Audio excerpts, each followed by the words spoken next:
Nó cái gì đó bé thấy nó sẽ học theo nó đâu rồi thôi tao tệ tận được đấy là cool hết tao tận được bây giờ các mù nó thôi rồi tất cả tất cả nó thôi rồi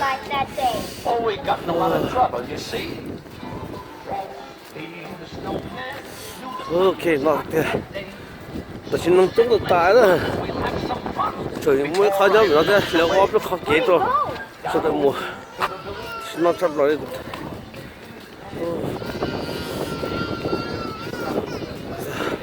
nó cái phiền nhá này tôi này nó sắp rồi luôn à tôi nói cái tủ phân này tôi nói cái tủ mini à cái phân này tôi xài con sợi đó có ý chẳng đấy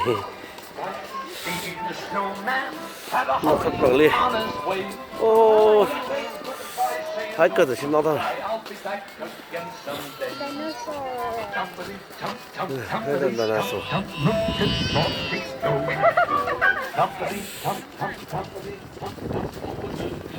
cả trong nhiều thôi chỉ trong cơ ha xin chấp nhận nó không còn đi oh jeez Bentleyville would like to thank the Greater Downtown Council, City of Duluth, and St. Louis County for helping Bentleyville tôi thấy đó thấy video rồi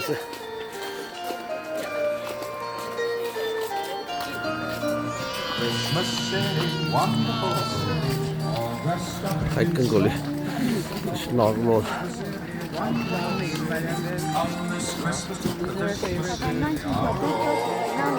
à tao chưa tao nó còn thu đây tao nhớ cái hồn thu đây chỉ chưa nó rồi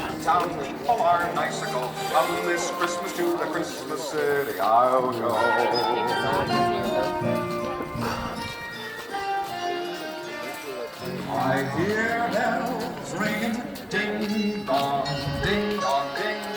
I hear voices singing.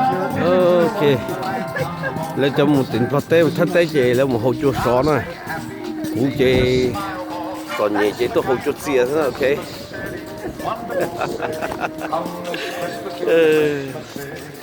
Là ông nó là sữa, là ông nó khâu bạc khâu everything liền, cú chê cái tôi nó hamburger, cú tôi hồ chua xìa tôi hamburger, tôi đó nhẹ còn nhẹ sau đây. Ok. Nó về, nó thôi rồi, hãy chung mua.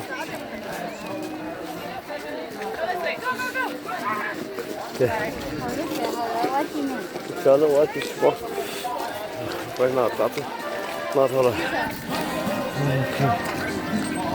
Rồi, cho nên tôi thấy nó sẽ nó thôi rồi, để sát tao rồi, tôi stop video còn thế.